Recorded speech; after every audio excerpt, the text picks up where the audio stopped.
So serving as a volunteer, it's all volunteer. It's all about horticulture education. So we regularly run a Lunch and Learn regional gardening series. It starts in about February. Our last event is coming up.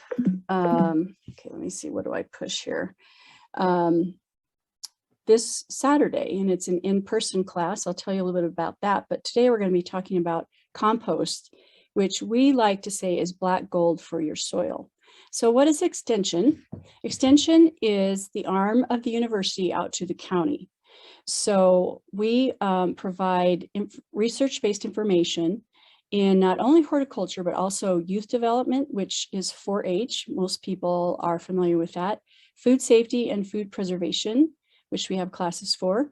Agriculture, natural resources, and community development.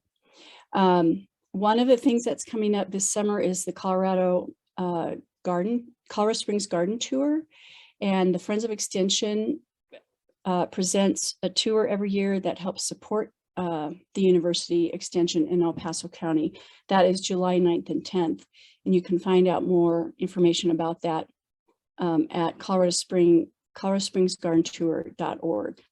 So this is an example of some of the classes we've taught, and then we also get invited from people like the Pikes Peak Library District to teach classes for them. So we hope that you will continue to search for our classes and get some good gardening education.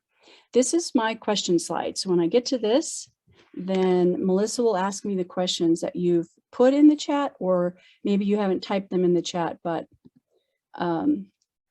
you can ask them. We'll have you unmute and you can ask them.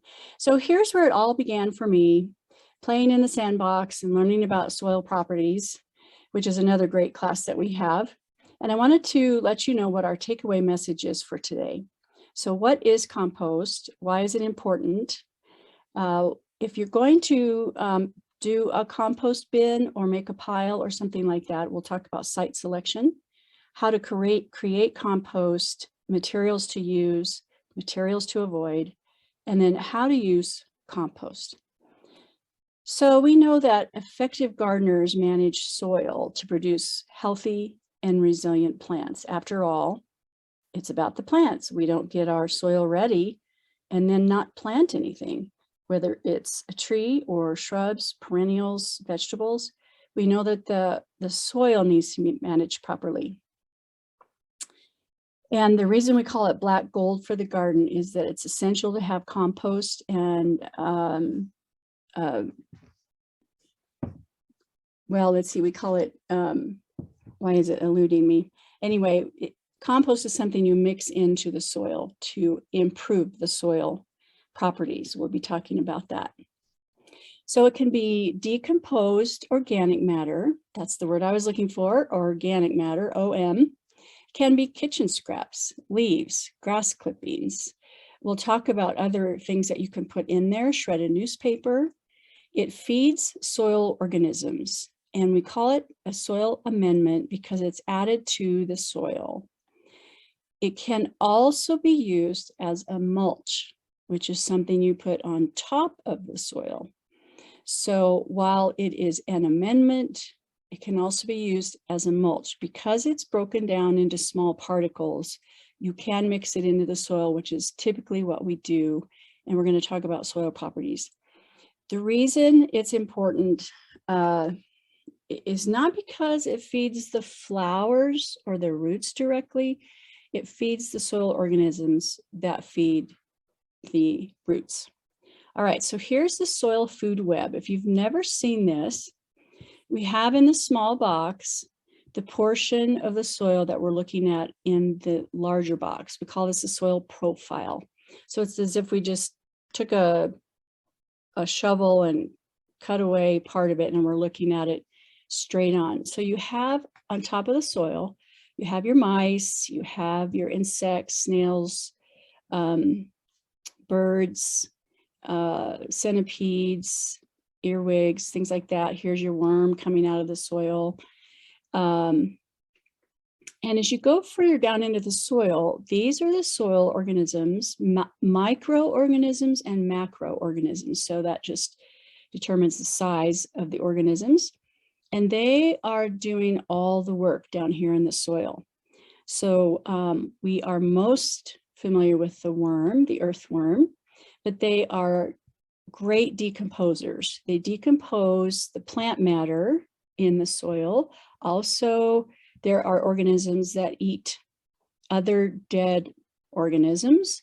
And what they produce when mixed with the water is the nutrients that the plants take up through their roots.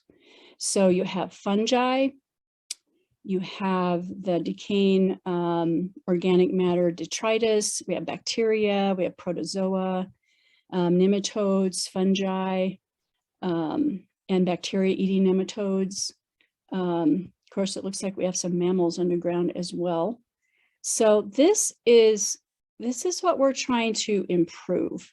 And if we feed the soil with organic matter, it feeds the biochemistry or the bioorganisms that are down there. If we do not provide, if we don't provide what these matters eat, then they will go and find it somewhere else. And then we'll have a dead soil. So you've probably, I'll show you a picture of a dead soil. So the beneficial organisms, if I can have you imagine this, consider the coffee drinker. We have coffee grounds. We put it through a system with water that produces something that we can actually drink. We don't just take a bite of these coffee grounds and consider that our morning coffee. So that would be like the leaves on the soil, go down into the ground, they get processed and mixed with water. Here's our favorite worms. And once they get processed with water, they turn into the nutrients that those plants need and can take up through their roots. We should encourage worm activity. They aerate the soil. They need water. They need water. A really dry soil will not have worms present. You'll notice after a rain, the worms come out of the ground and are on the sidewalk. It's because the pore space in the soil fills up with water and they come up for oxygen. But as soon as they can, they'll go back down into the soil. I had someone once tell me that if you took a shovel full of soil from where you're planting, you should have at least 25 worms. So that is a goal. And if you look at the soil around this worm, it kind of looks like chocolate cake. And that was another comparison I've heard before. The worms and the worm castings create an environment where it increases the water holding capacity in that soil. And if it's a clay soil, it will help to break up the soil. All right, what compost is not. Compost is not a fertilizer. When we say fertilizer, we are using a legal definition that actually guarantees the minimum percentages that you see on the side of the bag. You'll see the letters NPK, or you'll see these numbers 10, 10, 10. So N is for nitrogen, P is phosphorus, K is potassium. Nitrogen, phosphorus, potassium. Those are the three main ingredients in fertilizers. There are other ingredients that can be in a fertilizer, but the manufacturer of this fertilizer product has to guarantee those percentages in that product, and they pay whoever it is, the government, to be able to call it a fertilizer. A soil amendment or compost has no legal claims about nutrient content. So it's cheaper because there's no money involved in giving this guaranteed analysis. But there are differences on what is in that soil amendment. So fertilizer on the left, we have at the bottom 13, 13, 13. This is a percentage of nitrogen, phosphorus, and potassium. And the reason you should put this on your lawn is if you have a soil test and the soil scientist who tests your soil tells you that you need this formulation. You can get soil tests through Colorado State University.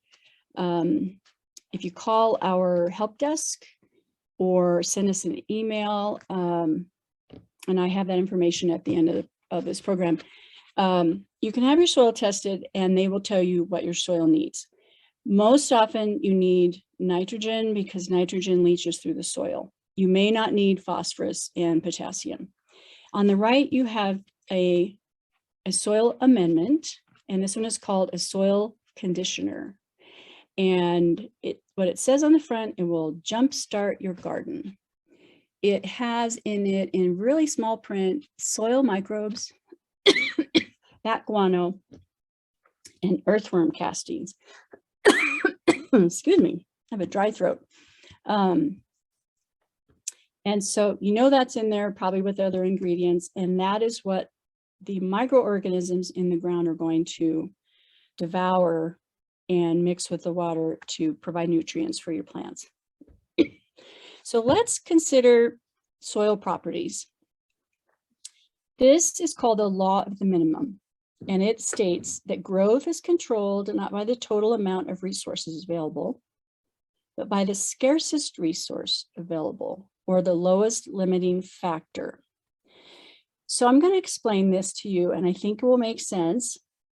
I created this little wall as if it's a dam holding back the water.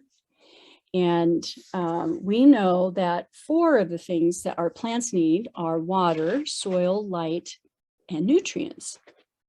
So if they're all provided exactly as the plant needs, then they're all working together for that plant to grow properly. But if one thing is missing, one thing has low properties, isn't providing what that plant needs, it doesn't matter how much of the other ones are provided, you're going to have a break in the system, like a break in the wall. If this was a dam, the water would be coming out right there. And Colorado State University will tell you that the highest percentage of problems in gardens is in the soil. So the soil is really where you need to begin. So why compost? It improves drainage and aeration in clay soil. It helps sandy soil and holds water and nutrients in that kind of soil. I noticed someone was northeast Colorado Springs. If you're in Briargate, you might have a sandy soil. So compost is going to help hold water and nutrients. Otherwise, in sandy soil, the water just goes out quickly. It drains quickly. In a clay soil, the particles are like, the particles of clay soil are likened to smoke particles, and they fit together like dimes. So it's a flat particle. So if you have a clay soil, you know that your soil does not drain very quickly. So compost will help break that up. Also, compost just recycles nutrients back into the soil. This is good gardening soil right here. 25% air and 25% water. That's in the pore space. That's the space between the particles. 47% minerals, which is soil, by the way. If you have a soil-less mix, like a potting soil, there's no minerals. So minerals come from rocks. And then if you have about 3% organic matter, you've got a good gardening soil. So if this is what we want, I need to show you that this is what we typically have, which is a higher mineral content and less pore space for air and water and very low organic matter. This is a typical soil for Colorado along the Front Range, unless you have done some amending yourself. Here is a little drawing of how we can compare these particles. As I mentioned, clay particles are very tiny. You see that little dot right there? If you see my arrow, you see the arrow pointing to it. That's the size of a clay particle compared to these sandy particles, which are in different sizes. We typically don't talk about silt, but sand, silt, and clay make up soil. And we typically talk about sand and clay in the gardening world and organic matter. If you have all of those three together, we call that loam, and that is a gardener's goal. Again, another picture of a sandy soil. The yellow is the pore space, P-O-R-E, and that holds water and nutrients and oxygen, but it also drains really quickly. Clay soils, again, drain very slowly and often are very compact. So we want to put our organic matter in the pore space and in the sandy soil and kind of lighten up that clay soil. So here is a picture of a space next to my fence. When I moved into this house and we were looking around to see what was there, and I took off a 2 foot by, I don't know, 36 long piece of black plastic that had rocks on it for years and years and years. And this is what I found, a very dead soil. It was not ever amended. It was just there underneath. And you can see the grass is kind of dead as well, but we were wanting to change that. So poor soil conditions, as I mentioned, contribute to 80% of all plant problems, but there's help if you're persistent. So here, maybe 10 years later, here's what that looked like as I was persistently amending that soil, providing a way to water the roses. I'll tell you right now, I've taken out most of those roses and now have grapes there, but there is hope if you will work on the soil. All right. Compost reduces yard waste and keeps your kitchen and yard waste out of the landfill. It increases the reservoirs of microorganisms, bacteria, fungi, earthworms. It's not hard and it saves money. What questions do we have at this point? So far, there's no questions in the chat, but if you do have a question now, you can put it in the chat or unmute yourself and ask. And some of your questions I'm probably going to be answering as I proceed. So if you think you might have a question, but you're not sure if I'm going to cover it, you might wait a bit, see if I cover it. I do have a question, Joan. Melissa here. And I have some planters in my front yard that I use every year. I kind of just leave the soil in them over the winter. So should I add something to the soil before I put flowers in there, or is it good to go? Well, are these planters that are open to the ground, or are they pots that are like sitting on your patio? Pots. Okay, you should use in those we use something called a soilless potting mix. Okay. One time I said that and my grandson said a potty mix. I said, no, not potty mix, potting mix. So P-O-T-T-I-N-G. And that is a light, fluffy, plant-based material that keeps those roots with a lot of oxygen, a lot of pore space. We don't use any ground soils. So if the soil has come from the ground, it's going to be too heavy. So, but you can, if you have homemade compost, you can freshen that container mix with your homemade compost. I tend to use mine over and over if I refresh it with something good. My neighbor buys new compost every year. Well, I don't think it's that necessary. So other people do it differently. Okay, and then there is a question in the chat, and you might be getting to this, but can banana or orange peels be used in the compost from the kitchen? Okay, I we already read, talked about that. okay, Yeah. then they also said, I read that additional nitrogen or other elements not to be added to the soil as it will kill beneficial organisms. Okay, we're going to talk about that. That's a great question. Yeah. All right, if there's nothing else, we'll go on, and please remind me to answer those specific questions if I don't, but I think I will be. So our site selection, you can put a compost area in partial shade because it's really the organisms that create the heat. You need some wind protection because if it's an open pile like you see on the right, that's going to blow. A water source is nice unless you want to be carrying water, and something convenient, something in the area where you plan to do your gardening. I'm thinking that it's possible that this person is also doing composting in that brown, looks like a trash bin. It could be that they do food waste in the trash bin and the pile on the right has no food in it. Open areas like the one on the right will, if it has food in it, will attract mice and raccoons, and I don't know where you live, but bears, and any kind of scavengers. A pile like this is an easy way to start. You can use grass and leaves. If it's open like this, it's easy to turn. You can contain it with a wire fence. You can put a tarp over it if you don't want it to dry out.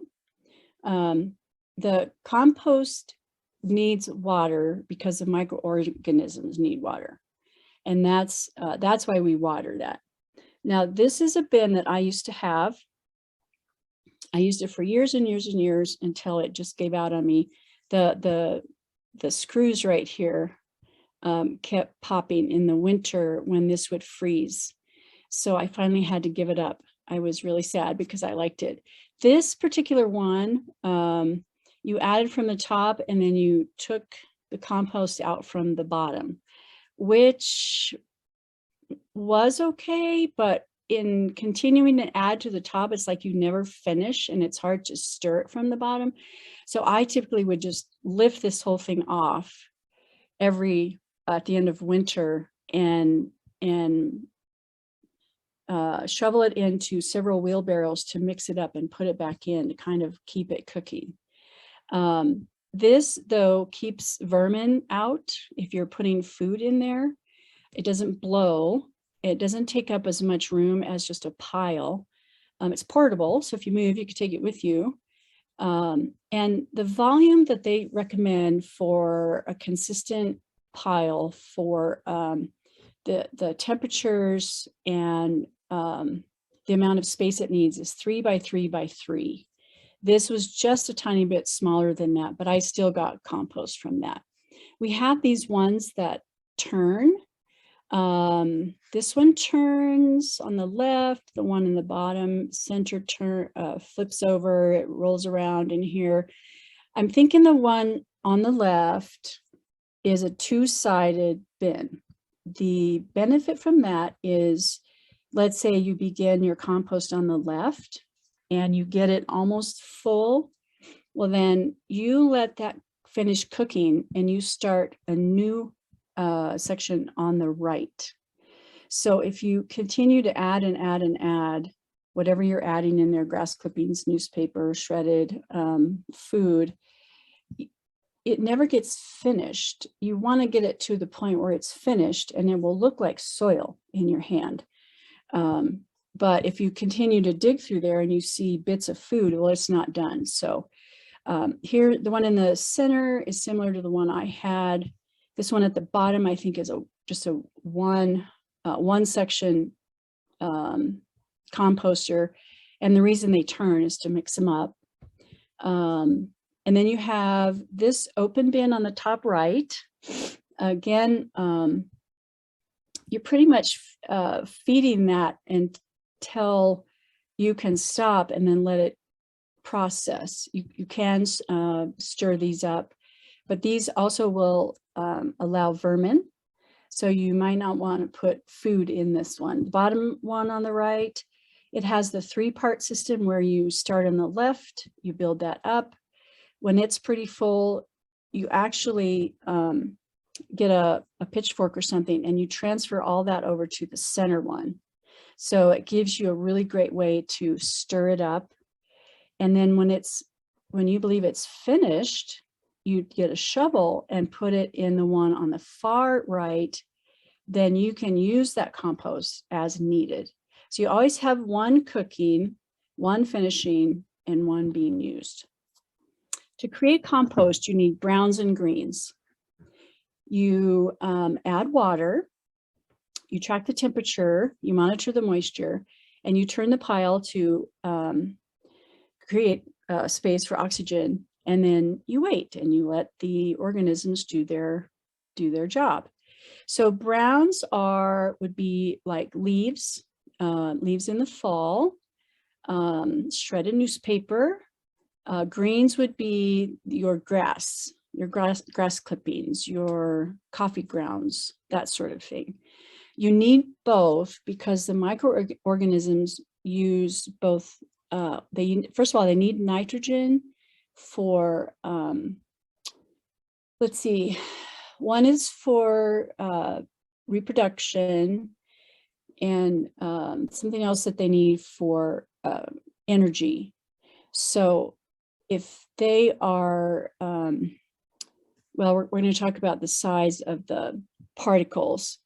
If you put any particles, let's say large bark mulch, if you were to dig that into this pile, what happens is the microorganisms, instead of producing nitrogen for the compost to eventually use that for plants, the insects need the nitrogen for the energy to continue to decompose the large bark mulch. So you don't want large pieces in your compost. You want small pieces. It needs to be shredded or chopped up in some way. So large stems are not going to decompose very quickly.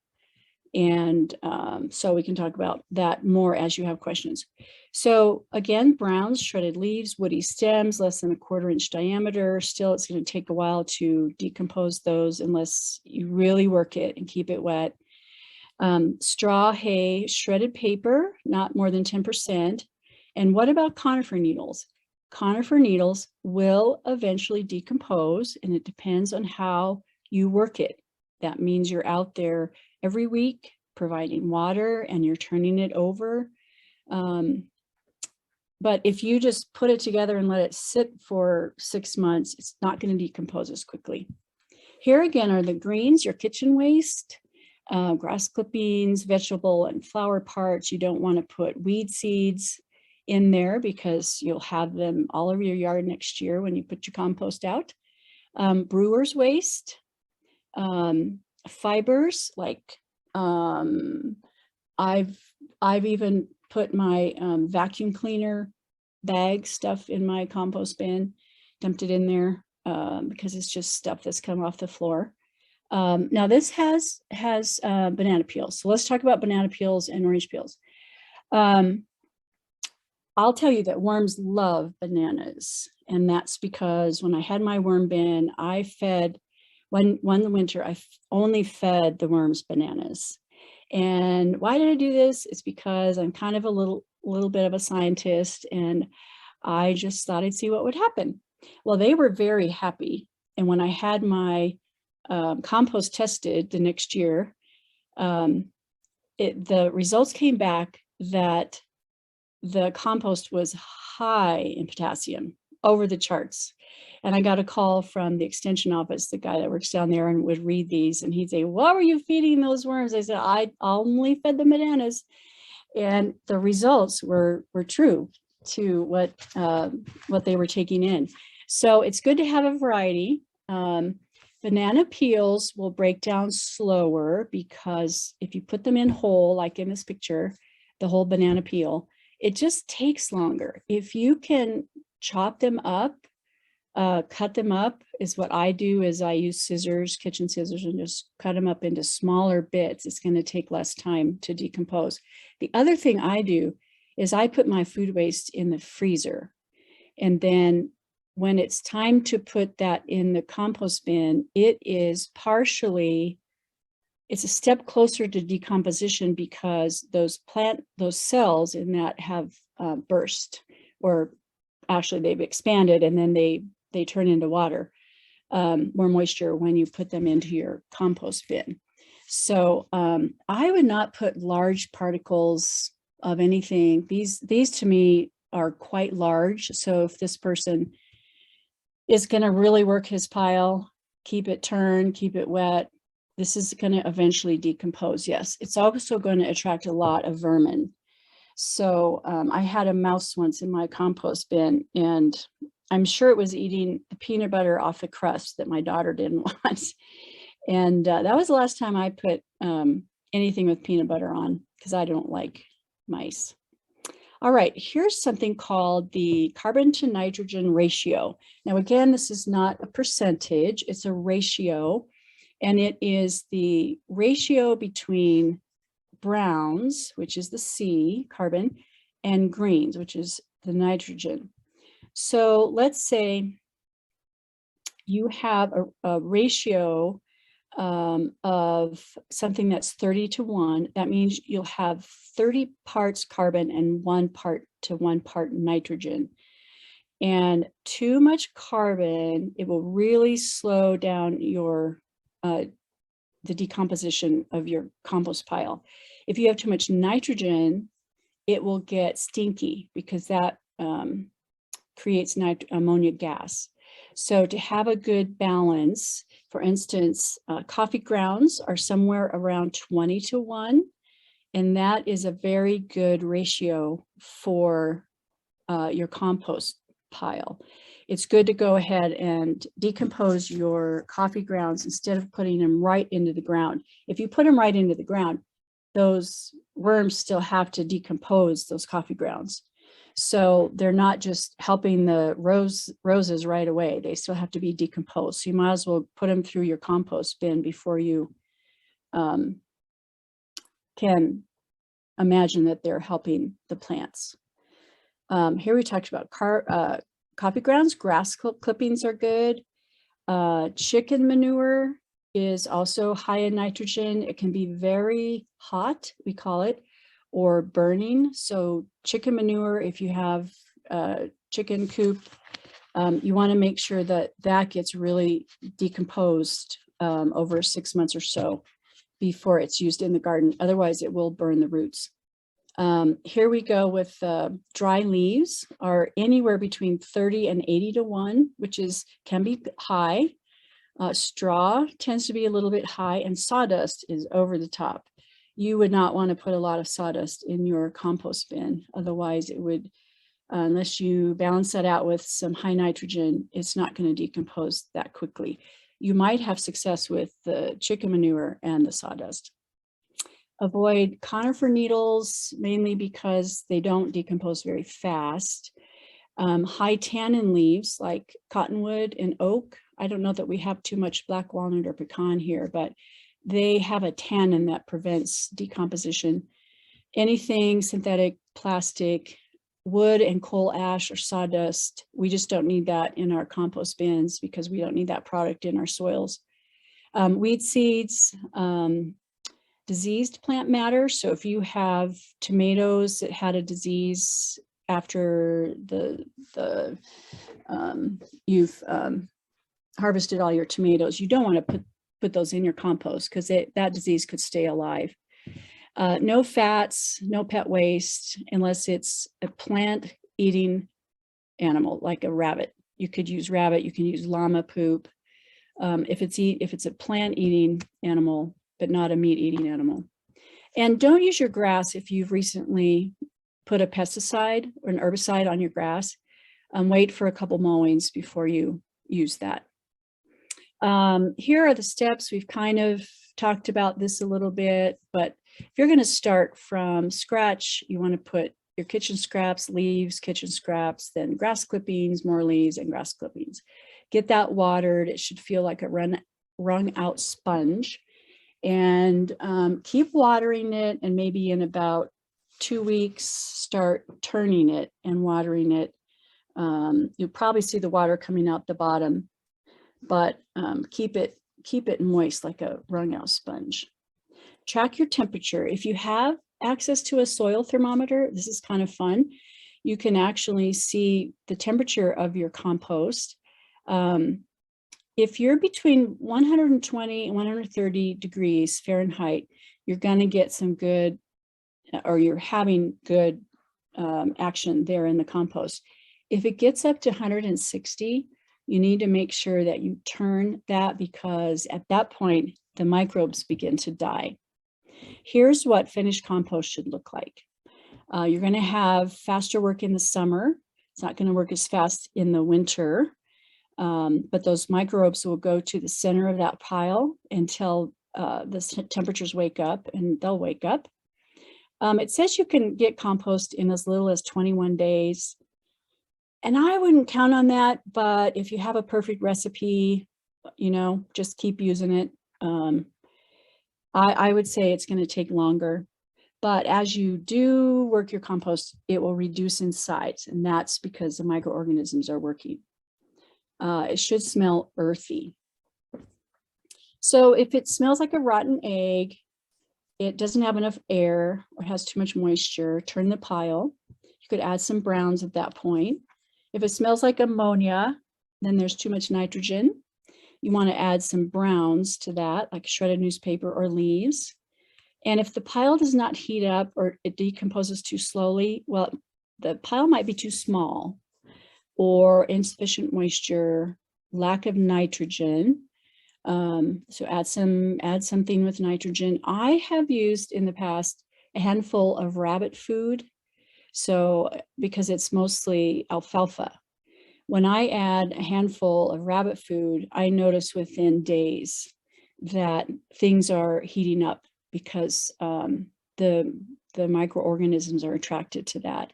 But they have to be wet, so don't forget to add the water. Turn your pile, and if it's cold weather, it says increase your pile size or insulate with straw or a tarp. I would say just don't expect to compost too much in the cold weather. So let's stop for a minute and see if there are any questions. No questions Okay. at this point. All right. So use this for compost. You can use it as an amendment. So in these raised beds, it's possible that someone put in some topsoil so they can have stability in there, but then they're going to add their compost to add the organic matter needed for the nutrients. You can use it as a top dressing. So in a perennial bed where you cannot dig in to the soil for fear of destroying the roots, you can just put compost around those plants and use it as a top dressing. A mulch is typically, it's the same as a top dressing, but typically you're going to put a thicker layer of mulch. And this would be in a situation where maybe you have created your vegetable bed, it's all planted, and you're waiting to mow the lawn for the first time because the grass isn't very tall, because you can use thin layers of grass as a mulch in your vegetable beds, but you can use compost on top of those vegetable beds to create a mulch. It will eventually get decomposed by those microorganisms back into the soil, which would be great for the vegetable bed. Some people like to make compost tea. There's controversy one side or the other on how much that works. I think it's very similar to putting compost on the garden and watering. You're creating the same kind of output. I would rather put it in the soil than on the plant. I think the roots are created to uptake those nutrients. I haven't done much research myself on whether compost tea does much on the leaves of plants. So before you purchase compost, if you're not going to make it, do your homework and understand the soil science, which I've given you some today. Ask questions of where you're buying your compost. Buy the best you can afford. Mix it up. If you're not quite sure, get a half a cubic yard of one and a half a cubic yard of the other and mix them together. You can also contact our Colorado Master Gardener Help Desk. We cannot give out specific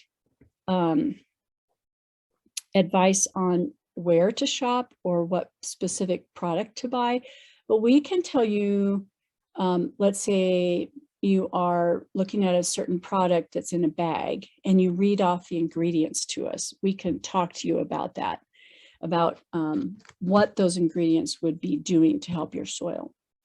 There's also the idea of green manure or a cover crop. This is what you plant in the fall. So this looks like a pea crop, and it's planted in the fall and it comes up over the winter, and in the spring, you don't pull it out, but you chop it down as if you were mowing, and you let that cover crop work as a mulch in the garden. But what's going on at the root level is this pea crop has fixed nitrogen into the soil. So that's something you want to consider in a vegetable bed, let's say, next fall when you're done growing. And there are different people do use different things. Some people use wheat, some people use peas, some people use, I had a mix last year, I can't quite remember, but this is just another way to add, to improve your soil. And it's just an additional way without actually putting compost in there. So what about clay soils when amendments aren't possible? Let's say you have a berm and you have plants in there already. So it says here, stick with natives that tolerate clay if you haven't planted yet. You could build berms or have raised beds that are well drained. But here's a recipe for amending a clay soil. So if you haven't yet planted, it says to 70% clay soil, add 10% wood-based compost.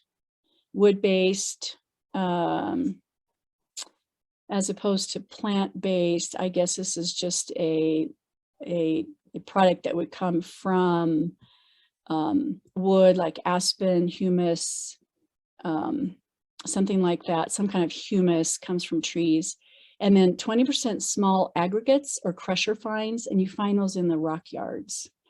So I don't know if that applies to anyone, and I haven't ever had to do this myself, but this is something that's recommended that has worked before. All right, questions at this point? No questions in the chat, but I did put the information for the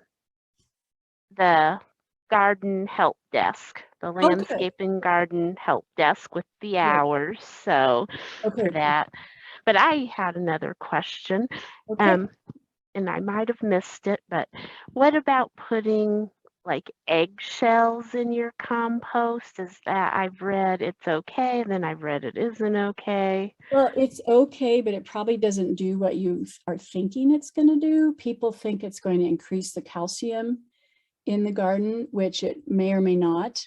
There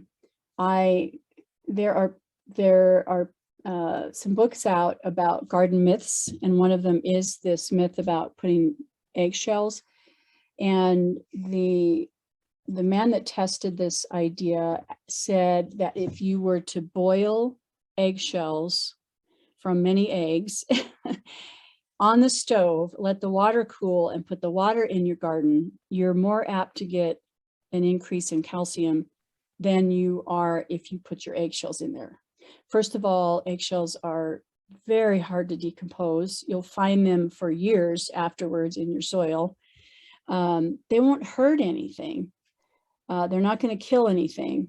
but you wouldn't even want to add calcium unless your plants really need it. Some people think that blossom end rot on a tomato happens because of a calcium deficiency, when actually it's improper watering of tomato plants. So you want to check to see if there's really validity and research-based information in some of those things that you hear. So you can put them through a blender and put them in your garden if you want to, but they're probably not going to do what you think they're going to do. Right. Okay. All right. So this is my favorite part of this program, because this is something that I create, and I think you could do it too if you have trees. So this is what we call leaf mold, and leaf mold is created primarily from decomposed leaves. So here's a bin that my husband created for me. And what I do is, all right, let's start this back. It has two sides. This side here is where I put the leaves in the fall. So this is from several years ago. If you saw my pile today, it's up and over. We had tons of leaves last year. And in the spring, what I'll do with those leaves, I take them all out of the bin on the left, and I'm going to use a pitchfork or a shovel and put them over here in the bin on the right. So now the one on the left is empty, and I will fill that next fall, while the product on the right is decomposing and becoming, you can see how far down it is.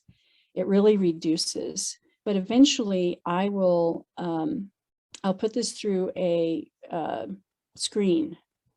And here is something that I've used before. I just a screen over a wheelbarrow, and I put the product in there. This is a 1/4 inch hardware cloth, and this is what comes out. It's a beautiful soil amendment. You can see some of the stems from the leaves that haven't decomposed right here, and some of the pine needles. But if they come through that 1/4 inch screen, I just put it in the ground. I mean, it's going to not have any problems at all. By the way, pine needles, this is a myth. Pine needles do not acidify your soil. So that's a myth. If you don't have anything growing under your pine tree, it's because it's not getting water, and the tree is taking the water that might be there for its use. So it does not acidify the soil.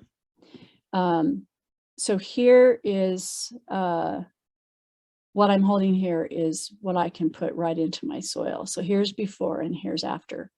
So if you have leaves and you have a space to do this, some people do it in black plastic bags. If you do, you want to keep rolling those bags around because they can get kind of wet and mushy at the bottom. I also, let me see if I can get this started. My husband built this for me, and now this is what I use to screen.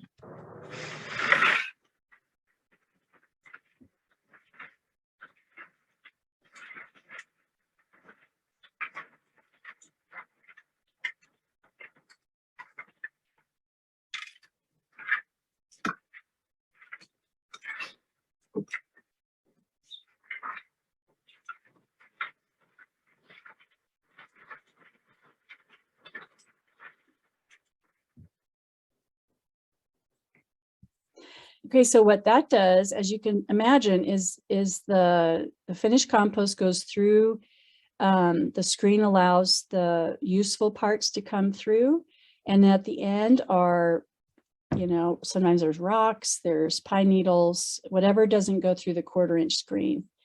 And this has really helped my back. I don't have to shovel so much. Oops. Okay, questions at this point? Nothing in the chat. Okay, let me see. I guess that was the end of my slides. This tells you that you can go to our help desk, CSUMG2 at elpasoco.com. That is the email. See, is that the email? Yeah, I always forget .com. And we also have a phone number. Do I have that in the notes there? Okay, I think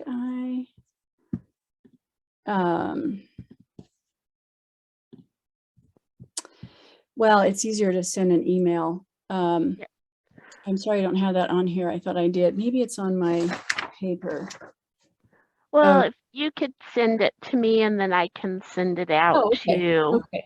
Yes. everyone who attended. Right. It's anyway, the help desk, if we aren't at the help desk, we have people that are working remotely as well. You can go to our website at Colorado State University and find fact sheets about composting. So it's www.ext.colostate.edu. You don't have to use a whole word extension. And in the search site, if you put in compost, you'll probably find these fact sheets and these garden notes. And I did find a good program on the EPA website about composting at home. So we like to use .edu or .gov sites because they're not selling you anything. They're just giving you good research-based information. And there is a question in the chat. Are there common kitchen scraps that you do not put in? I don't put in onions. I don't put in citrus. I do not put in kale because I tried that in my worm bin and I was really sorry the next day. I think the worms loved it, but it smelled terrible. So maybe if it's outside, but my worm bin was in my greenhouse at the time and I was really sorry that I put that in there. Let's see if I can't think of anything else. No eggs, no dairy. I think I mentioned that. I can't think of anything else. If someone on the program here does a lot of composting and wants to add anything else, go ahead and type that in the chat.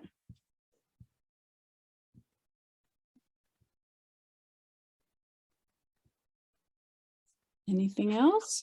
Nope. And I just wanted to let everyone know I did find the fact sheet on composting yard waste, and I put the link in the chat. Oh, good. 7.212. Okay. Yep.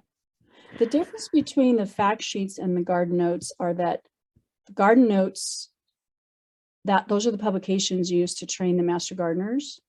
And then the fact sheets are like a 2 to 4 page publication for the public. But it's all accessible to you. All right. Well, there's no other questions. So thank you so much, Joan, for doing this program for us. Well, I hope everyone gives it a try and has some success. All right. Thank you, everyone. Thanks, Melissa. All right. Have a good afternoon. You too.